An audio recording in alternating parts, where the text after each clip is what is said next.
Hi అండి, welcome to Geetha Srinivas vlogs. ఈరోజైతే నా డే రొటీన్ అయితే షేర్ చేసుకుంటున్నాను. ఇక్కడ వచ్చేసి ఎర్లీ మార్నింగ్ నేనైతే బ్రేక్ఫాస్ట్ కోసం అని చెప్పేసి నైట్ పెసరపప్పు నానబెట్టుకున్నామైతే ఇంకా ఇక్కడైతే పెసరపప్పు మీద పొట్టు అయితే తీస్తున్నాను. పొట్టు ఎక్కువగా మొత్తం ఏం తీయను, కానీ కొంచెం అయితే తీస్తాను.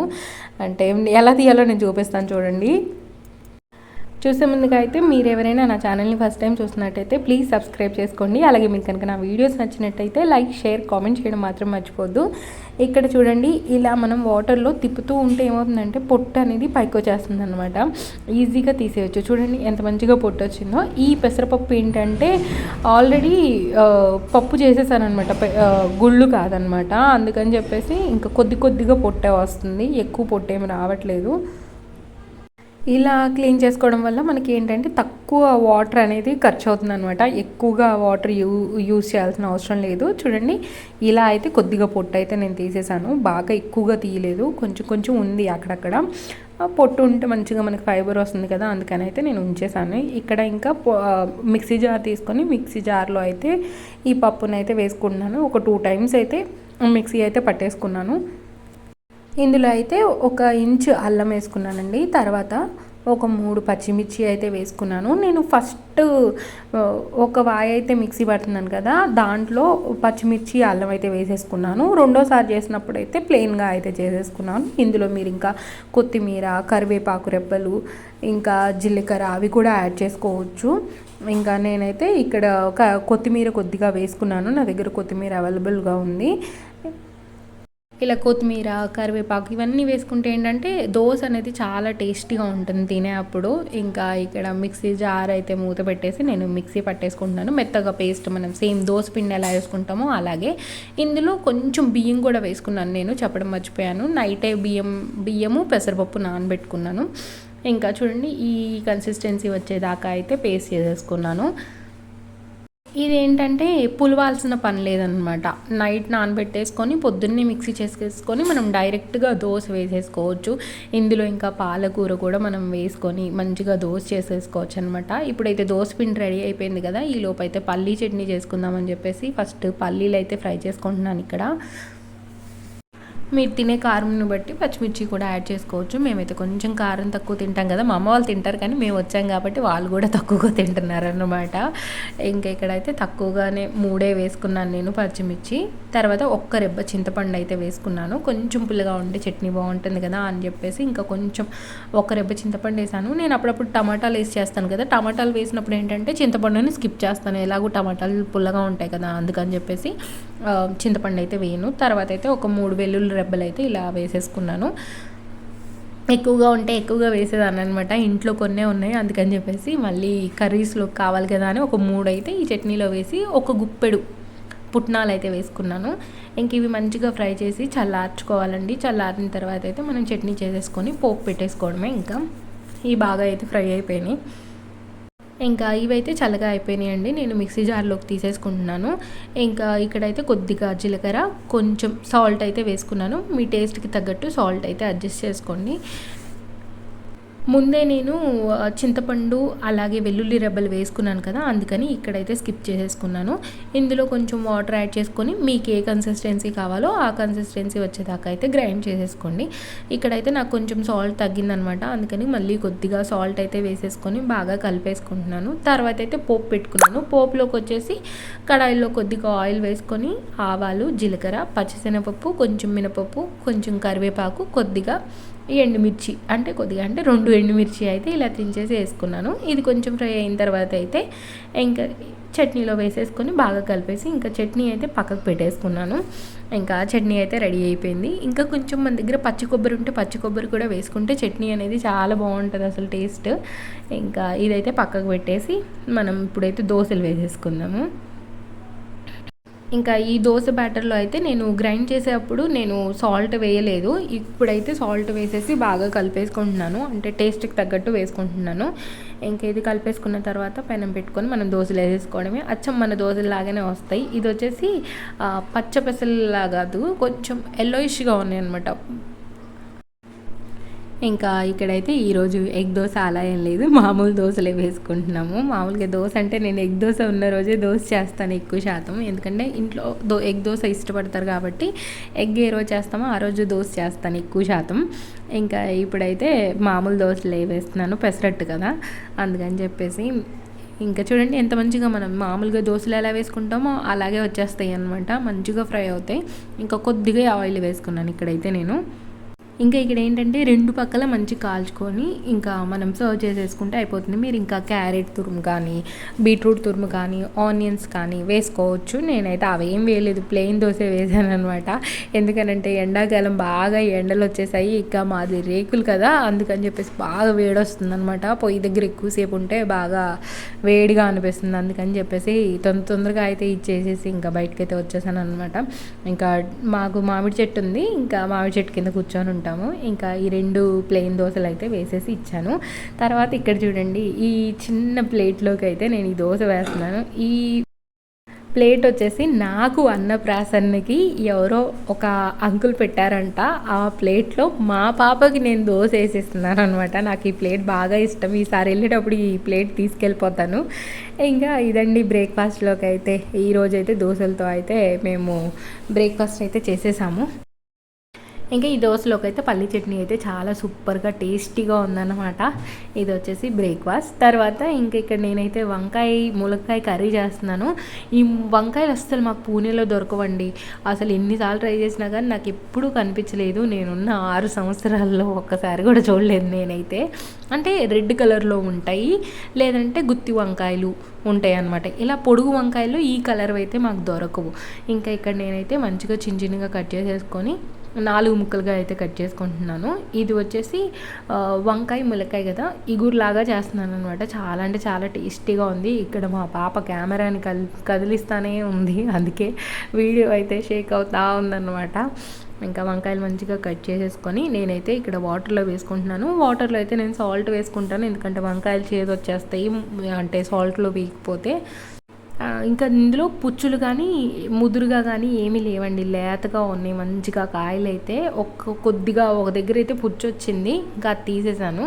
ఇంకా అవి కట్ చేసి పక్కన పెట్టేసుకొని ఇంకా స్టవ్ మీద అయితే కడాయి పెట్టుకొని ఆయిల్ వేసుకొని, అంటే ఫ్రైకి సరిపడా ఆయిల్ అయితే వేసుకున్నాను. తర్వాత ఆవాలు, కొంచెం జీలకర్ర, కొద్దిగా పచ్చిశనగపప్పు, అలాగే కొంచెం మినపప్పు వేసుకున్నాను. ఇది పచ్చిశనగపప్పు వంకాయ ఇగురు కూడా చాలా బాగుంటుందండి. మేము చిన్నగా ఉన్నప్పుడు అయితే మా తాతయ్య చేసేవారు అనమాట. ఇంకెక్కడ చూడండి 2 ఎండుమిర్చిని అయితే తుంచేసుకొని వేసుకున్నాను. ఇవి కొంచెం ఫ్రై అయిన తర్వాత అయితే ఇక్కడ ఒక ఆనియన్ చిన్న ముక్కలుగా అయితే కట్ చేసి వేసుకుంటున్నాను. ఇవి కూడా కొద్దిగా ఫ్రై అయినాక ఇందులో కొంచెం పసుపు వేసుకొని ఫ్రై చేసుకోవాలి. కొంచెం ఆయిల్ అయితే ఎక్కువగానే తీసుకున్నాను, ఎందుకంటే ఇది ఇగురులాగా చేస్తున్నాను కదా. ఇగురు కూరలో కొంచెం ఆయిల్ ఎక్కువగా ఉంటేనే కర్రీ అనేది టేస్టీగా ఉంటుందన్నమాట. అది కాక వంకాయ కర్రీ కదా కొద్దిగా మంచిగా ఉంటుందన్నమాట ఇలా చేసుకుంటే. ములక్కాయలు ముందు రోజు నైటే నేను కట్ చేసి పెట్టేసుకున్నాను. తర్వాత ఇప్పుడైతే వాటర్లో కడిగి ఒకసారి ఇలా ఫస్ట్ ఆయిల్లో అయితే ములక్కాయలు వేసుకొని కొంచెం ఫ్రై చేసుకుంటున్నాను. అంటే ఇలా ఆయిల్లో కొద్దిగా ఫ్రై అయితే త్వరగా ఉడుకుతాయి కదా అని చెప్పేసి. అంటే వాటర్ నేను ఎక్కువ వేయట్లేదు ములక్కాయలు మగ్గడానికి, కొద్దిగా వేస్తాను, మళ్ళీ సరిగ్గా ఉడకపోతే బాగోదు కదా అందుకని చెప్పేసి ఇక్కడైతే ఫస్ట్ ఆయిల్లో కొంచెం ఫ్రై చేస్తున్నాను. తర్వాత కొంచెం జీడిపప్పు అయితే వేసుకున్నాను. ఒకసారి మా అత్తయ్య వాళ్ళ ఇంట్లో జీడిపప్పు చాలా ఎక్కువగా దొరికిద్ది అనమాట. చీరాల్లో మంచిగా ఫ్రెష్గా అక్కడే ఒలుస్తారు కదా, అందుకని ఫ్రెష్గా దొరికిద్ది. అయితే మా అత్తయ్య వంకాయ జీడిపప్పు వేసి కర్రీ చేసిందనమాట. మా ఆయన అడిగితే అసలు ఎంత టేస్టీగా ఉందో, ఇంకా అసలు అంటే జీడిపప్పు చాలా వేసేసిందనమాట. చాలా అంటే చాలా టేస్టీగా ఉంది. అప్పటి నుంచి ఇంకా మా ఆయన వంకాయలు వేసినప్పుడల్లా వంకాయ జీడిపప్పు చెయ్యి అని అంటారు అనమాట. ఇంక ఇక్కడైతే కొన్ని వేసాను, ఇంకా ఉన్నాయి, కాకపోతే నేను ఏదైనా రెసిపీ చేద్దామని చెప్పేసి ఉంచేసి కొన్ని వేసుకున్నాను ఇక్కడ. తర్వాత వంకాయలు కూడా వేసేసుకొని కొంచెం ఫ్రై చేసుకుంటున్నాను. ఇంకేవి మంచిగా పసుపు అవన్నీ వేసుకున్నాం కదా, ఇంకా మంచిగా ఫ్రై చేసేసుకోవడమే. కొద్దిగా అల్లం వెల్లుల్లి పేస్ట్ కూడా వేసానండి నేను, ఆ క్లిప్ మిస్ అయిపోయింది, లేదా నేను ఎడిటింగ్లో చూసుకోలేదో తెలియదు కానీ కొద్దిగా అల్లం వెల్లుల్లి పేస్ట్ కూడా వేసుకున్నాను. అంటే అల్లం వెల్లుల్లి పేస్ట్ వేస్తే ఈ కర్రీ అయితే చాలా అంటే చాలా బాగుంటుంది. వంకాయ ములక్కాయ మా ఇంట్లో అయితే చేసుకుంటాడు. బీరకాయ ములక్కాయ చేసుకుంటాం, వంకాయ ములక్కాయ చేసుకుంటాం. ఒకసారి అయితే నేను సొరకాయ ములక్కాయ ట్రై చేశాను, నాకు చాలా నచ్చింది. ఈసారి ఆ రెసిపీ షేర్ చేస్తాను. ఇక్కడైతే వంకాయ కర్రీ కదా, అందుకని చెప్పేసి ముందే సాల్ట్ అలాగే కారం మీ టేస్ట్కి తగ్గట్టు అయితే యాడ్ చేసుకోవాలి. ఇక్కడైతే మేము తిన్న దానికి సరిపడ్డట్టు నేనైతే కారం యాడ్ చేసేసుకున్నాను. ఇంక ఇది మంచిగా కలిపేసుకోవడమే. ఎలాంటి మసాలాలు అయితే యాడ్ చేసుకోవాల్సిన అవసరం లేదనమాట. కొంచెం మనం అల్లం వెల్లుల్లి పేస్ట్ వేసుకుంటున్నాం కదా, అది బాగా టేస్ట్ వచ్చేస్తుంది అనమాట కర్రీకి. అలాగే ములక్కాయల్లో ఉన్న గుజ్జు అదంతా వంకాయల్లోకి దిగి మంచి టేస్ట్ అయితే వస్తుందన్నమాట. ఇంక ఇక్కడైతే చూడండి, నేను ములక్కాయలు ఉడకడం కోసం అని చెప్పేసి కొంచెం వాటర్ అయితే వేసుకున్నాను. ఇంకా మొత్తం దగ్గరికి అయితే వచ్చేసింది. ఈ కర్రీ మీద అయితే మూత పెట్టేసి ఇంకా సిమ్లో వదిలేసాను అనమాట 10 మినిట్స్. చూడండి అసలు ఎంత బాగా ఉడికిపోయిందో 10 మినిట్స్కి. ఇంక ఇక్కడైతే కొత్తిమీర వేసుకుంటున్నాను. ఫైనల్గా కొత్తిమీర వేసినాక నేనైతే కొంచెం సేపు ఫ్రై చేసుకుంటాను, ఎందుకంటే కొత్తిమీర పచ్చిగా ఉంటే నాకు ఇష్టం ఉండదు.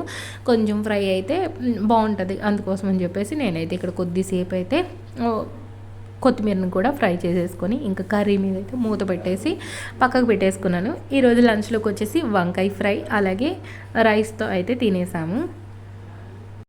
ఇంకా లంచ్ అయిపోయిన తర్వాత మా తాతయ్య అయితే బయట కూర్చున్నారు. తర్వాత మా మమ్మీ అయితే ఆఫీస్కి వెళ్ళి వచ్చేసిందనమాట. ఇక్కడ వచ్చేసి కనకాంబరాలు చాలా వచ్చినాయి. అయితే ఇంకా అవైతే తెంపుతున్నారు ఇక్కడ మా నిష్కాకి పెడదామని చెప్పేసి. నిష్కా కూడా మంచిగా పువ్వులు పెట్టించుకుంటుంది ఊరు వచ్చినప్పటి నుంచి. ఇంకా ఇదైతే మా అమ్మ అల్లిన తర్వాత మేమైతే నిద్రపోయాము. మా మమ్మీ ఏం చేశారంటే మేము లేచేలోపు ఇవి మొక్కజొన్న కంకులు ఉన్నాయి కదా, అవి గారెలు చేద్దామని చెప్పేసి అయితే మొక్కజొన్నలన్నీ ఇలా ఒలిచేసి పెట్టారనమాట. తర్వాత కొంచెం అల్లము అలాగే కొంచెం పచ్చిమిర్చి అయితే వేసేసింది.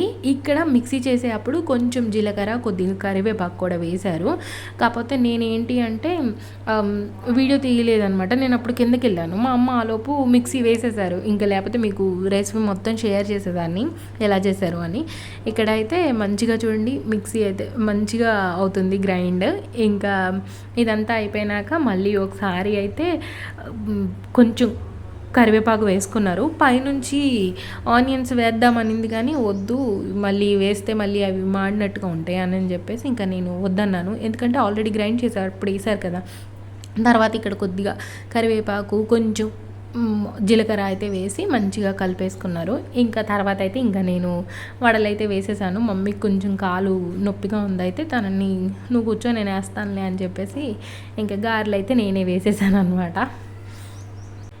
ఇంక ఈ మధ్య రెసిపీస్ నేను షూట్ చేసి షేర్ చేస్తున్నాను కదా, నాకు ఎక్కువగా ఇంకా చేయాలి అనే ఇంట్రెస్ట్ వస్తుందన్నమాట. ఏదైనా ఒక కర్రీతో సరిపెట్టుకునే వాళ్ళం. ఇప్పుడు ఏమవుతుందంటే ఈరోజు పప్పుచారు చేస్తున్నాను కదా, పక్కన ఫ్రైకి ఇది చేస్తాను అని చెప్పేసి నేనే అంటున్నాను అనమాట. నాకే ఆశ్చర్యంగా ఉంది నేను వంటలు చేస్తున్నానా అని చెప్పేసి. ఇంకా పక్కన టీ పెట్టి ఈ మొక్కజొన్న గారెలు అయితే చేస్తున్నాను. మొక్కజొన్న గారెలు అయితే చాలా బాగున్నాయి. మా ఆయనకి భయం అనమాట. మా ఆయన ఒకసారి బయట తినేసి వచ్చారు. తిన్న తర్వాత తనకి స్టమక్ అప్సెట్ అయిందనమాట. తను ఏమంటారంటే మీరు మొక్కజొన్న గారెలు చేస్తేనే నాకు పడలేదు అని చెప్పి అంటాడనమాట. అమ్మయ్య నేను లేని ఈరోజు అక్కడ తప్పించుకున్నాను అని అంటున్నారు అనమాట. కానీ అయితే టేస్ట్ అయితే చాలా అంటే చాలా బాగుందండి. ఇంకా మేమందరం మంచిగా మొక్కజొన్న గారెలు తినేసి తర్వాత టీ అయితే తాగేసాము. ఈరోజైతే ఈవినింగ్ స్నాక్ వచ్చేసి మొక్కజొన్న గారెలు. హోప్ మీకు ఈ రెసిపీస్ అయితే బాగా నచ్చినాయి అనుకుంటున్నాను. నచ్చినట్టయితే ఒక కామెంట్ చేయండి, అలాగే లైక్ షేర్ చేయడం మాత్రం మర్చిపోవద్దు. మీలో ఎవరైనా నా ఛానల్ని ఫస్ట్ టైం చూస్తున్నట్టయితే ప్లీజ్ సబ్స్క్రైబ్ చేసుకొని పక్కనున్న బెల్ రింగ్ చేయడం మాత్రం మర్చిపోకండి. బెల్ రింగ్ చేస్తేనే నేను చేసే వీడియోస్ అన్నీ మీకు 1 by 1 నోటిఫికేషన్ ద్వారా వస్తుందన్నమాట.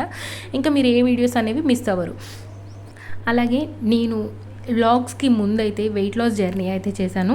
ఒక 30 డేస్కి వెయిట్ లాస్ జర్నీ చేసి నేనైతే 5 kgs వెయిట్ లాస్ అయ్యానండి.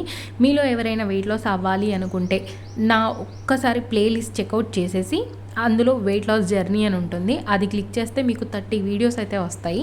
ఆ 30 వీడియోస్ చూస్తూ మీరు కూడా ఫాలో అయితే మీరు కూడా హెల్తీగా అయితే వెయిట్ లాస్ అవ్వచ్చు. తర్వాత ఇక్కడైతే చూడండి నైట్ హోలీ ఆడడానికి పిల్లలు అయితే వచ్చారు. అంటే దీన్ని ఏమంటారు, ఏదో అంటారండి, నాకైతే గుర్తులేదు. అదైతే వీళ్ళు వచ్చేసి పాట పాడుతున్నారు మనీ ఇవ్వమని చెప్పేసి. సరే హోలీ రోజు రండిరా అప్పుడు ఇస్తాను అని చెప్పి అన్నాము. మళ్ళీ మా మమ్మీ వచ్చేసి మా పర్ఫార్మెన్స్ మీకు నచ్చినట్టయితే కొన్ని డబ్బులు ఇవ్వండి అని చెప్పమని చెప్తుంది వాళ్ళని. దీన్ని ఏదో అంటారు, తర్వాత చెప్తాను నెక్స్ట్ వీడియోలో కనుక్కొని. బాయ్ అండి. నెక్స్ట్ వీడియోతో మళ్ళీ మీ ముందుకు